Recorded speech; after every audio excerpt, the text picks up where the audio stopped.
ప్రార్థించుకుందాం. ప్రేమగల మా ప్రియ పరలోకపు తండ్రి, జీవాధిపతి అయిన మా దేవ, అబ్రహాము ఇస్సాకు యాకోబుల దేవ, మీ ప్రియ కుమారుడు మా రక్షకుడు విమోచకుడునైన యేసుక్రీస్తు ప్రభువారి సర్వశక్తి కలిగిన నామమున ఈ ప్రభు దినాన మీ సన్నిధిలో చేరి మిమ్మల్ని స్తుతించి మహింపరుస్తూ, మిమ్మల్ని ఆరాధించి మిమ్మల్ని గణపరుస్తూ ఉంటున్నాం. ప్రియ తండ్రి, ఈ 8వ నెల మొదటి ప్రభు దినాన్ని మీరు మాకు అనుగ్రహించినందుకై మీకు వందనాలు. మమ్మల్ని సజీవులుగా ఉంచినారు, భద్రపరిచినారు. ప్రభువా, మీ కృపను బట్టి మమ్మల్ని కనికరిస్తూ ఉంటున్నందుకై మిమ్మల్ని స్తుతిస్తూ ఉంటున్నాం. ఇదిగో తండ్రి, ఈ సమయంలో కూడా మీ కల్వారి సిలువ రక్తము చేత మమ్మల్ని విమోచించుకొని మీ పిల్లలుగా చేసుకుని మీ రక్తముతో విమోచింపబడిన మీ ప్రజలు మిమ్మల్ని ఆరాధించాలా, మహిమపరచాలా అని మాకు ఈ ప్రభుదినాన్ని ఇచ్చి మీ సన్నిధిలో సమకూర్చినందుకై మిమ్మల్ని స్తుతిస్తూ ఉంటున్నాం.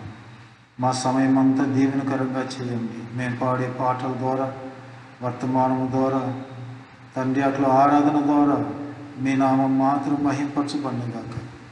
ఆఖరి వర్తమానంలో కూడా తండ్రి ఆత్మదేవుడు తానే మీ మెల్లడి స్వరాన్ని వినిపించండి. అట్లు ప్రారంభం నుంచి ముగింపు వరకు ఈ యొక్క కూడికను కూడా ప్రభువా మీ కృపగల హస్తాలకు అప్పగించుకుంటూ మీరే మాకు నాయకుడిగా ఉండి నడిపించమని ప్రభువా మీ సన్నిధిలో తగ్గించుకుంటూ మిమ్మల్ని హెచ్చిస్తూ శత్రు అంధకార క్రియలన్నింటినీ కూడా దూరపరిచి ప్రభువా మీ నామాన్ని మహింపరచుకున్నాము.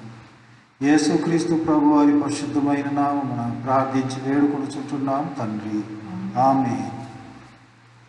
వీళ్ళరా, ఈ సమయమున సియోన్ పాట పుస్తకములో 186వ పాట, పాత పుస్తకములో 713. 186వ పాట, పాత పుస్తకములో 713. పల్లవి మొదటి 2 శరణాలు, తర్వాత 6-7 శరణాలని మనం పాడుకుందాం. పల్లవి మొదటి 2 శరణాలు, తర్వాత 6-7 శరణాలు. జయశీలుడవగు మా ప్రభువా, జయ గీతముల్ పాడెదం. జయశీలుడవగు మా ప్రభువా, జయ గీతముల్ పాడెదం. పాపము చేత పడి చెడిన మమ్ము కరుణించి రక్షించితివి. పాపము చేత పడి చెడిన మమ్ము కరుణించి రక్షించితివి. కృతజ్ఞతాచే హృదయము నిండే స్తుతియంతుము మా ప్రభు. కృతజ్ఞతాచే హృదయము నిండే స్తుతియంతుము మా ప్రభు.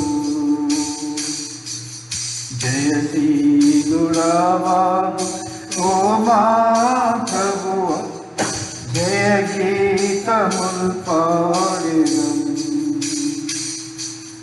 జయశీలుడవగు మా ప్రభువా, జయ గీతముల్ పాడెదం. నీతి లేని మా నీచ బ్రతుకు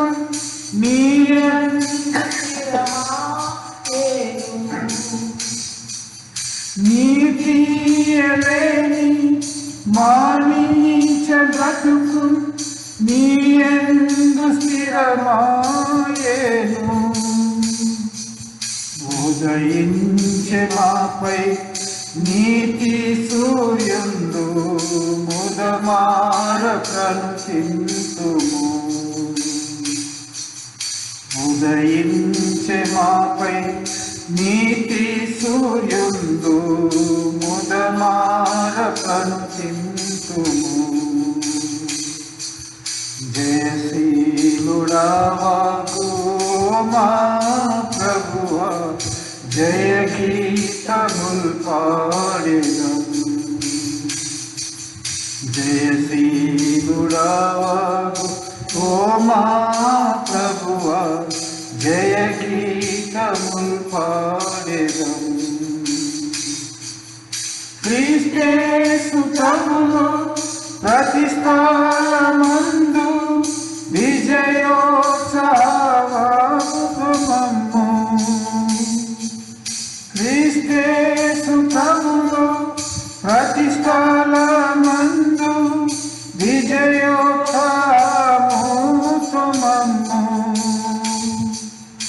ఊరేగించుచు మహిమానందుచున్న దేవా స్తోత్రములు. ఊరేగించుచు మహిమానందుచున్న దేవా స్తోత్రములు. జయశీలుడవగు మా ప్రభువా జయ గీతముల్ పాడెదం. జయశీలుడవగు మా ప్రభువా జయ గీతముల్ పాడెదం. పరిపూర్ణ కృపతో నీ విశ్వాస్యతను కనపరచుకుంటేవి నీవు. పరిపూర్ణ కృపతో నీ విశ్వాస్యతను కనపరచుకుంటేవి నీవు. విడువబడిన మమ్ము వివాహితగా చేసే హల్లెలూయా పాడేదము. విడువబడిన మమ్ము వివాహితగా చేసే హల్లెలూయా పాడేదము. జయశీలుడవగు మా ప్రభువా జయ గీతముల్ పాడెదం. జయశీలుడవగు మా ప్రభువా జయ గీతముల్ పాడెదం.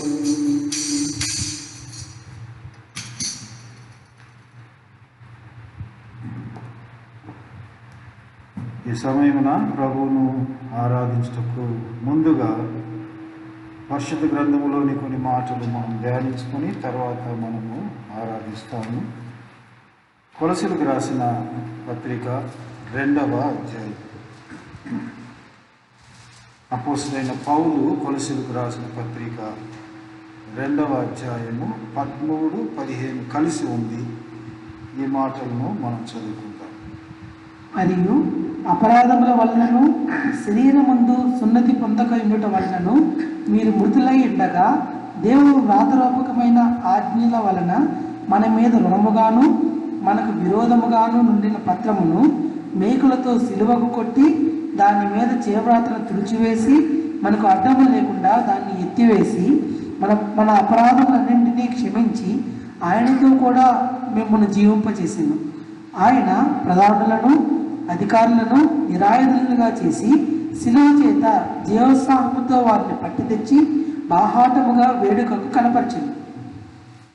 చదువుకున్న ఈ భాగం ద్వారా దేవుడు ఆరాధన కొరకై మనల్ని సిద్ధపరచును గాక. మనం చదివిన ఈ భాగంలో అపరాధముల చేత శరీరమందు సున్నతి చేయబడని వారమని అయినట్లు ఎట్లున్నామంటే మృతులై ఉండగా, మరియు అపరాధముల వలనను శరీరమునందు సున్నతి పొందక ఉండుట వలనను మీరు మృతులై ఉండగా. కాబట్టి ఎఫెసీ పత్రిక 2వ అధ్యాయం 1వ వచనములో మనము ఏ రీతిగా సచ్చిన వారమై ఉంటున్నామో అంటే మృతులమై ఉంటున్నామో అక్కడ ఆ మాటలో మనం చూస్తుంటున్నాము. మీ అపరాధముల చేతను పాపముల చేతను మీరు చచ్చిన వారై ఉండగా మృతులై ఉండగా ఏం చేసినాడు? ఆయన మిమ్మల్ని క్రీస్తుతో కూడా బ్రతికించినాడు. కాబట్టి పాపముల వలన అపరాధముల వలన మృతులై ఉండగా మనం ఇక్కడ చూస్తూ ఉంటున్నాము, అపరాధముల చేత, తర్వాత శరీరమందు సున్నతి పొందకపోవుట చేత, అంటే పరిశుద్ధత లేకుండా ఉండుట చేత ఏమైనారు? మృతులై ఉండగా.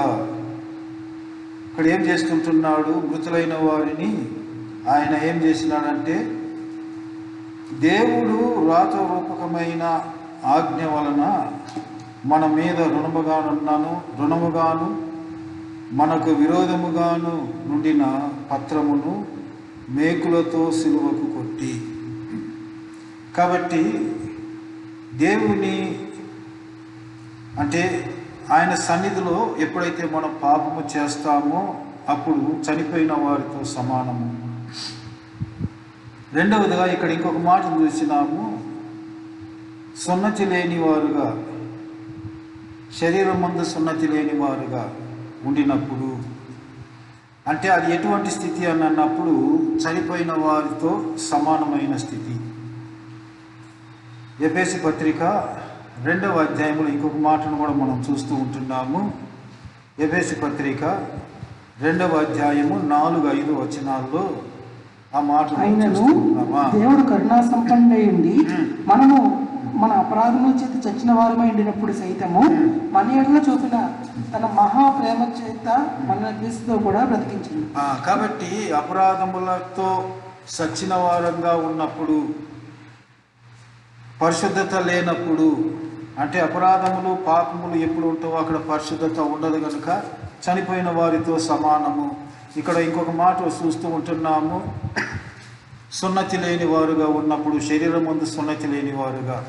ఇదే మాటను ఎఫెసీ పత్రిక 2వ అధ్యాయం 14వ వచనం నుంచి మనం చదువుకుంటే ఇక్కడ కూడా చూడండి మన స్థితి ఎటువంటిదో, మనం ఎక్కడి వారమో, ఎట్లున్న వారమో. ఆయన మన సమాధానమయ్యుండి మీకును మాకును ఉండిన ద్వేషమును అనగా విధిరూపకమైన ఆజ్ఞలు గల ధర్మశాస్త్రమును తన శరీరమందు కొట్టివేయడి చేత మధ్య గోడను పడగొట్టి మన ఉభయులను ఏకము చేసింది.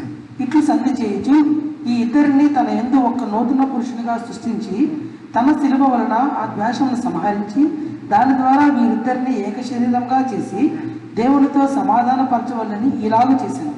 కనుక ఆయనయే మనకు సమాధానకారకుడై ఉన్నాడు. కాబట్టి ఉభయులు చేసిన, అంటే సున్నతి పొందినవారు, సున్నతి పొందనివారు అన్నప్పుడు ఇక్కడ ఎవరిని సూచిస్తూ ఉంటున్నది అంటే సున్నతి పొందినవారు దేవుని ప్రజలు.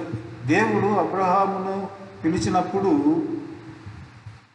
అబ్రహామును ఆశీర్వాదించి ఆ తర్వాత ఏం చేసినాడంటే అబ్రహామును తన కుమారులను తన ఇంట వారు ఉన్న వారిని అందరితో ఒక నిబంధన, అంటే సున్నతి చేయబడాలా.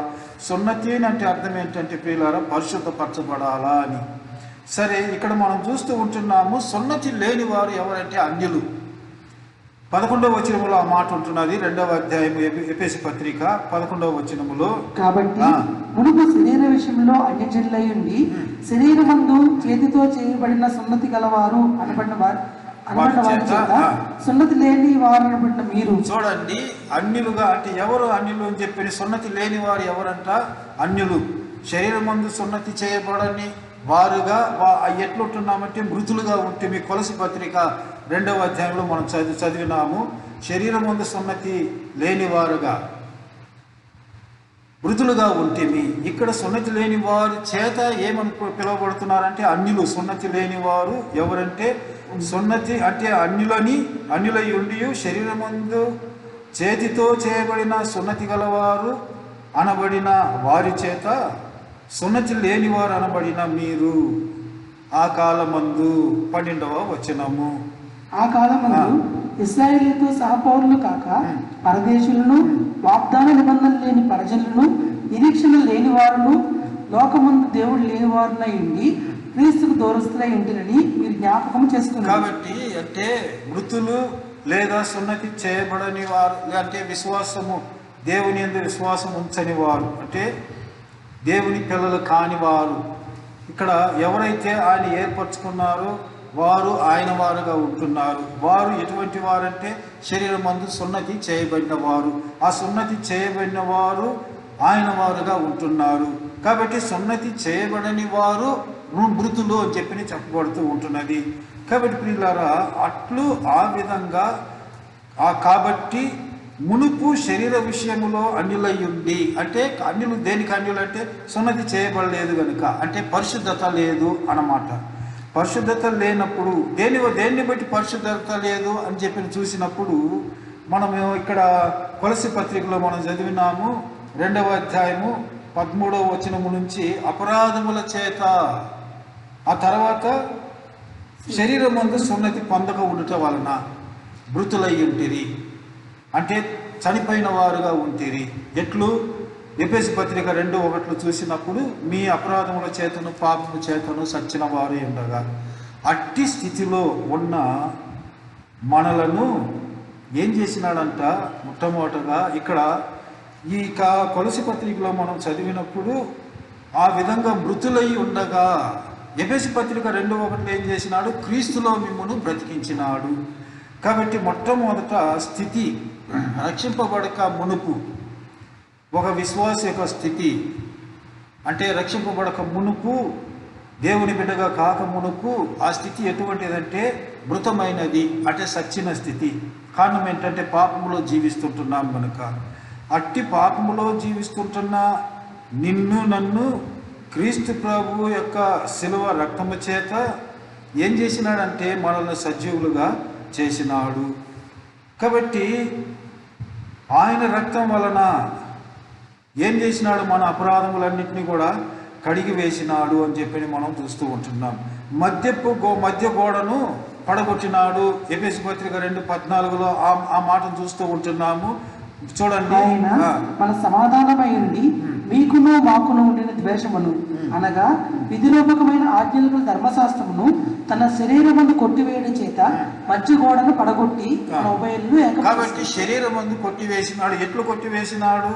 ఇక్కడ పైన చూసినప్పుడు ఆయన రక్తం వలన 13వ వచనములో ఇప్పుడు క్రీస్తు యేసునందు క్రీస్తు రక్తం వలన సమీపస్తులై ఉంటున్నారు. కాబట్టి కల్వారి శిలువలో ఆయన రక్తము కార్చిన దాన్ని బట్టి, ఆయన శరీరము నలగొట్టబడిన దాన్ని బట్టి ఏం చేసినాడంటే దాన్ని దూరపరిచినాడు.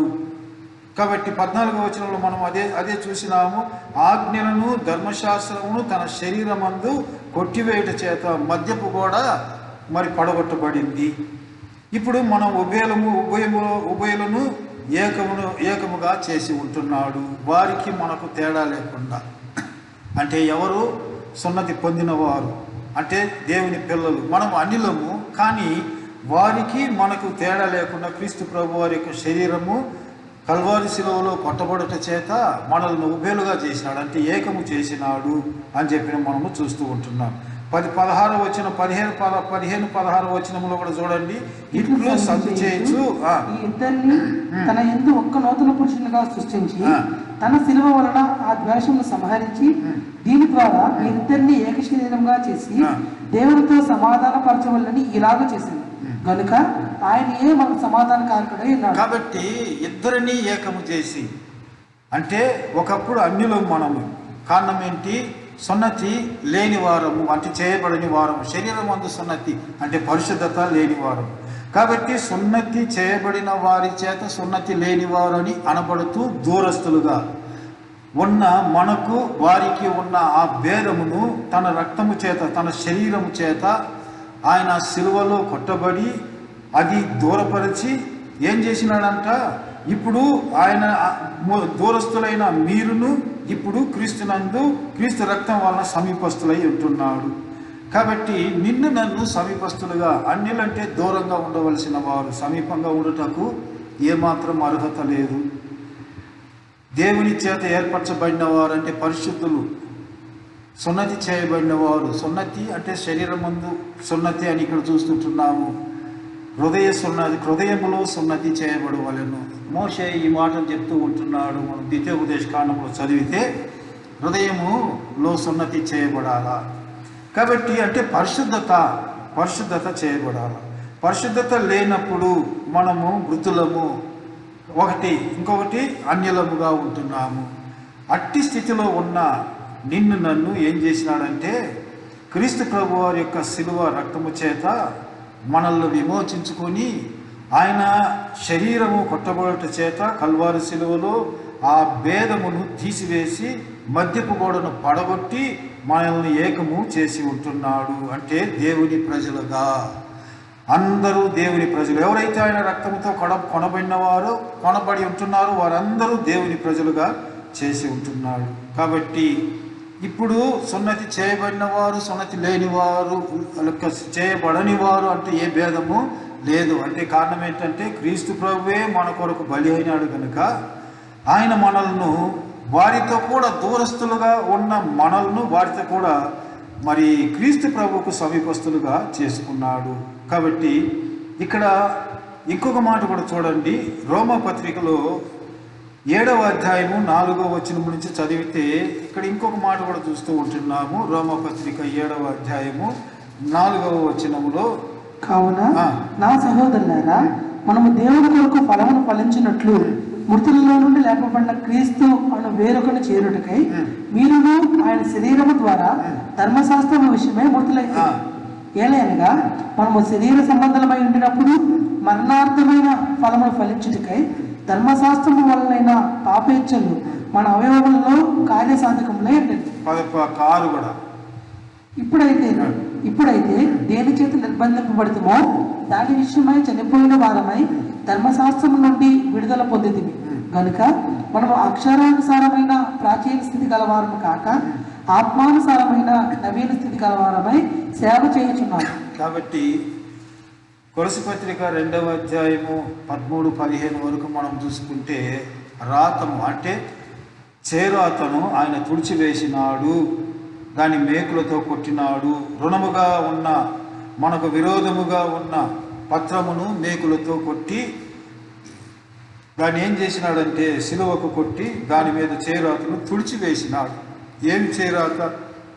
ధర్మశాస్త్రం ప్రకారము పాపము చేసిన వారు మరణించాలా, లేదా పాపము చేసిన వారు శిక్ష, కంటికి కన్ను కంటికి పన్ను అని చూస్తూ ఉంటున్నాం. మనము అపరాధముల చేత సచ్చిన వారుగా ఉన్నప్పుడు, దూరస్తులుగా ఉన్నప్పుడు, సున్నతి లేనివారుగా, పరిశుద్ధత లేనివారుగా ఉన్నప్పుడు మనం ఎటువంటి వారు అంటే ధర్మశాస్త్రములకు లోనైన వారుగా ఉంటిమి. కానీ ప్రభు చూడండి, మనము ఆ మృతులైతిరి ఎప్పుడు 4వ వచనము ఆఖరి భాగంలో మీరును ఆయన శరీరము ద్వారా ధర్మశాస్త్రం విషయమై మృతులైతిరి. అంతకుముందు ధర్మశాస్త్రమునకు లోనై ఉన్న వారము. కాబట్టి ధర్మశాస్త్రమును కొట్టివేయటకు ఆయన వచ్చినాడు, ఆ ధర్మశాస్త్రం నుండి విడుదల చేసినాడు. ఆఖరికి ఏం చేసినాడంటే 6వ వచనంలో మనం చూసిన ప్రకారము ధర్మశాస్త్రం నుండి విడుదల పొందితిమి. ఎవరి ద్వారా పొందితిమి? ఒకప్పుడు మనము చనిపోయిన వారమై ఉండగా దేని విషయమై, ఇప్పుడైతే దేని చేత నిర్బంధింపబడుతుమో దాని విషయమై చనిపోయిన వారమై ధర్మశాస్త్రం నుండి విడుదల పొందితిమి గనుక మనము అక్షరానుసారమైన ప్రాచీన స్థితి గలవారము కాక ఆత్మానుసారమైన నవీన స్థితి గలవారమై సేవ చేయుచున్నాము. కాబట్టి అంటే ప్రాచీన స్థితి ఏది? అక్షరానుసారమైనది, ధర్మశాస్త్రం సారమైనది. దాన్ని తుడిచివేసినాడు, సిలువతో మేకులకు కొట్టి దాన్ని దూరపరిచినాడు, మధ్యపు గోడను అడ్డగోడను తొలగించి నిన్ను నన్ను కంటే మనలను ఉభయులుగా చేసినాడు. వారికి మనకు ఉన్న తేడాను అంటే వారు ఏర్పరచబడిన వారు, వారు సున్నతి పొందిన వారు, వీరు సున్నతి లేని వారు. అంటే వారు పరిశుద్ధులు, వీరు పరిశుద్ధులు కాదు. కారణం ఏంటంటే ఒకప్పుడు పాపముల చేత మనం చనిపోయిన వారుగా ఉన్నప్పుడు ఆ సున్నతి చేయబడిన వారి చేత సున్నతి లేని వారని పిలువబడుతూ అన్యులుగా ఉన్న నిన్ను నన్ను ఇప్పుడు ఆయన రక్తము చేత, యేసుక్రీస్తు ప్రభు రక్తము చేత మనల్ని సమీపస్తులుగా చేసి వారికి మనకున్న ఆ రుణపత్రమును చేరాతను తుడిచివేసినాడు. ఇప్పుడు అందరూ ఏక శరీరమై మనమందరం కూడా అంటే క్రీస్తును ధరించుకున్న వారు, క్రీస్తులో ఎవరైతే బాప్తిసం పొందుకున్నారో వారు క్రీస్తును ధరించుకున్నారు. గలతీ పత్రిక 3:27లో మనం చూసుకుంటున్నాము, క్రీస్తులో బాప్తిసం పొందిన మీరందరూ కూడా ఆయనను ధరించుకొని ఉన్నారని మీరు ఎరుగుదురు కదా. కాబట్టి ఆయనను ధరించుకున్న మనము ఇప్పుడు ఏకమై ఉంటున్నాము. భేదము లేదు. ఇప్పుడు దేవుని పిల్లలని ఒకే ఒక పేరు, విశ్వాసులని ఒకే ఒక పేరు, క్రైస్తవులని ఒకే ఒక పేరు. కారణం ఏంటంటే మనమంతా క్రీస్తు ప్రభుకు చెందిన వారము. ఇది చేసినాడు. ఒకప్పుడు మన స్థితి, నీ స్థితి ఎటువంటిది? సచ్చినవాడు. సున్నతి లేనివాడు, అంటే పరిశుద్ధత లేనివాడు, అపరాధముల చేత, ఆ తర్వాత దూరస్తుడు. అట్టి స్థితిలో ఉన్న నిన్ను క్రీస్తు ప్రభువారు శిలువ ఆ రక్తము చేత, తన శరీరము కొట్టబడట చేత ఏం చేసినాడంటే ఇప్పుడు ఏకము చేసినాడు. ఇప్పుడు ప్రాచీన స్థితి మారిపోయింది. ఇప్పుడు అది శరీరానుసారమైనది, కానీ ఆత్మానుసారమైన స్థితి ఎటువంటిదంటే అది నవీన స్వభావం గలవారమై సేవ చేయించు ఉన్నాము. ఆత్మానుసారాలుగా, శరీరానుసారముగా ఉన్న నిన్ను మార్చినాడు. ఆ తర్వాత ఆత్మానుసారుడుగా చేసినాడు. ఆ తర్వాత అన్యుడవు కాదు, ఇప్పుడు దేవుని ఇంటివాడుగా ఉంటున్నావు. ఎఫెసీ పత్రిక 2వ అధ్యాయంలో మాటను చదువుతూ ఉంటున్నాము. ఇప్పుడు దేవుని ఇంటివారమై ఉంటున్నాము అని చెప్పి. కాబట్టి ఇంత గొప్ప ధన్యత దేవుడు నీకు నాకు ఇచ్చి ఉంటున్నాడు. ఇది కేవలము క్రీస్తు ప్రభు వారి యొక్క శిలువ శ్రమలను బట్టి, ఆయన శరీరము నలగబట్టుటను బట్టి, ఆయన ఆయన రక్తము చిందించుటను బట్టి మనకు కలిగింది. తద్వారానే శిలువలో మనము కొలసి పత్రిక 2వ అధ్యాయము 13 నుంచి 15 వరకు చదివినప్పుడు ఇక్కడ 2 పర్యాయములు శిలువ చేత అని చెప్పిన మాట మనం చూస్తూ ఉంటున్నాము. శిలువలో, ఆ శిలువ చేత అని చెప్పని, శిలువ మీద అని చెప్పని మనం చూస్తూ ఉంటున్నాం. కాబట్టి ఆ శిలువ చేత ఏం చేసినాడంటే మనల్ని జయోత్సవముతో వారిని పట్టి తెచ్చి బాహాటముగా వేడుకకు కనపరచను. అంటే విధి రూపకముగా ఉన్న చేరాతను ఆ శిలువ చేత, ఆయన శ్రమల చేత ఆ శిలువలో కొట్టివేసినాడు. ఆ తర్వాత మద్యపు గోడను తీసివేసినాడు, ఉభయులుగా చేసినాడు, ఏకమై ఉంటున్నాము. కాబట్టి అది అంటే ఏకముగా చేసి దేవునితో సమాధానపరిచినాడు. అది సచ్చిన వారుగా ఉండి, పరిశుద్ధత లేని వారుగా ఉండి, దూరస్తులుగా ఉండి, ఆ తర్వాత సున్నతి చేయబడిన వారి చేత సున్నతి లేని వారిని, అన్యులని పిలువబడుతూ ఉన్న మనలను, నిన్ను ఇప్పుడు ఎట్లు చేసినాడంటే దేవునితో సమాధానపరిచినాడంట. కాబట్టి ఇది కేవలము ప్రభు యొక్క శిలువ రక్తము చేత. శిలువలో ఆయన ఏం చేసినాడు మనం మరొకసారి కొలసి పత్రిక 2వ అధ్యాయము 13 నుంచి 15 ఆ 2 వచనాలు మనం చదువుకొని ఆ తర్వాత మనం ఆరాధనకు ప్రవేశిస్తాము. మరియు అపరాధముల వలనను శరీరమందు సున్నతి పొందక ఉండటం వలనను మీరు మృతులై ఉండగా దేవుడు రాగరూపకమైన ఆజ్ఞల వలన మన మీద రుణముగాను మనకు విరోధముగాను ఉండిన పత్రమును మేకులతో సిలువకు కొట్టి దాని మీద చేవ్రాతను తుడిచివేసి మనకు అడ్డము లేకుండా దాన్ని ఎత్తివేసి మన అపరాధములన్నింటినీ క్షమించి ఆయనతో కూడా మిమ్మల్ని జీవింపచేసింది. ఆయన ప్రధానులను అధికారులను నిరాయుధులుగా చేసి శిలువ చేత జీవోత్సవంతో వారిని పట్టి తెచ్చి బాహాటముగా వేడుకకు కనపరిచింది. కాబట్టి మన మీద ఉన్న రుణపత్రము, విరోధముగా ఉన్న రుణపత్రము అది తీసివేసినాడంట. మనకు విరోధముగా మనకు విరోధముగాను ఉండిన పత్రమును తీసివేసినాడు. కాబట్టి ఇప్పుడు మనం రుణస్థులము కాదు. ఇప్పుడు అంటే దేవునికి దూరస్థులము, లేదు శత్రువులము, లేదు విరోధులము కాదు. ఎవరైతే ఆయన రక్తం వలన విమోచింపబడినారో వారందరూ దేవుని పిల్లలు అని చెప్పి రోమ పత్రికలో కూడా మనం చూస్తూ ఉంటున్నాం. 8వ అధ్యాయం 14వ వచనములో ఎవరైతే దేవుని ఆత్మచేత నడిపింపబడతారో వారందరూ దేవుని పిల్లలు అని చెప్పి పిలువబడుతూ ఉంటున్నారు. అట్టి అధికారము దేవుడు మనందరికి ఇచ్చినాడు. ఒకప్పుడు నీ స్థితి ఎట్టిదో, కానీ అట్టి స్థితిని ఎట్లు మార్చినాడు, దేన్ని బట్టి మార్చినాడు, ఎవరు మార్చినారు, ఇది ఎరిగి ప్రభువును ఆరాధించుటయే నిజమైన ఆరాధన. ఆంతర్యములో నుండి వచ్చే ఆరాధన అంటే ఇట్టి స్థితిలో సచ్చిన వాడను, అన్యుడను, దూరస్తుడను, తర్వాత రుణస్థుడను, ఇటువంటి స్థితిలో ఉన్న నన్ను, పరిశుద్ధత లేనివాడును ఉన్న నన్ను క్రీస్తు ప్రభు యొక్క ఆ శిలువలో ఆయన శరీరము కొట్టబడుతున్న బట్టి, ఆయన రక్తము చిందించుటను బట్టి ఇంత గొప్ప ధన్యత నాకు ఇచ్చినావు ప్రభువా. నన్ను పరిశుద్ధునిగా చేసినావు, అంటే దూరస్తులుగా ఉన్న నన్ను సమీపస్తులుగా చేసుకున్నావు. సచ్చిన స్థితిలో ఉన్న నన్ను క్రీస్తులో బ్రతికించుకున్నావు. ఆ తర్వాత అన్యుడిగా ఉన్న నన్ను నీవాడుగా చేసుకున్నావు. దేవుని ప్రజలతో నన్ను సమకూర్చినావు అని ఈ రీతిగా క్రీస్తు ప్రభు ద్వారా పొందిన మేలులను మనము జ్ఞాపకం చేసుకొని ఎంతో గొప్ప ధన్యత ప్రభు నీకు నాకు ఇచ్చి ఉంటున్నాడు, కేవలం ఆయన శిలువ త్యాగమును బట్టి మాత్రమే. కాబట్టి ఆయన మరణించి సమాధి చేయబడి 3వ దినమున సజీవుడిగా లేచిన దేవుడు కనుక ఆ దేవుడు నీ ఆరాధనను కోరుతూ ఉంటున్నాడు. నీ పట్ల ఆయన చేసిన మేళ్ళన్నిటికీ కృతజ్ఞతలు చెల్లించుట అది ఆరాధన. కాబట్టి ఈ సమయమున ఈ మాటలను జ్ఞాపకం ఉంచుకుందాము. దేవుడు నీ కొడుకు చేసిన మేళ్లను తలంచుకొని ఆత్మతో సత్యముతో ప్రభువును ఆరాధించుటకు సహాయపడనుగాక. 15 నిమిషాలు మీకు ఇవ్వబడుతుంది. ఆ 15 నిమిషాల్లో మీరు కుటుంబములో మీ కుటుంబములో వ్యక్తిగతంగా మీరు ఆరాధించండి. ఆ తర్వాత ఆఖరి వర్తమానము ధ్యానించుకుందాం.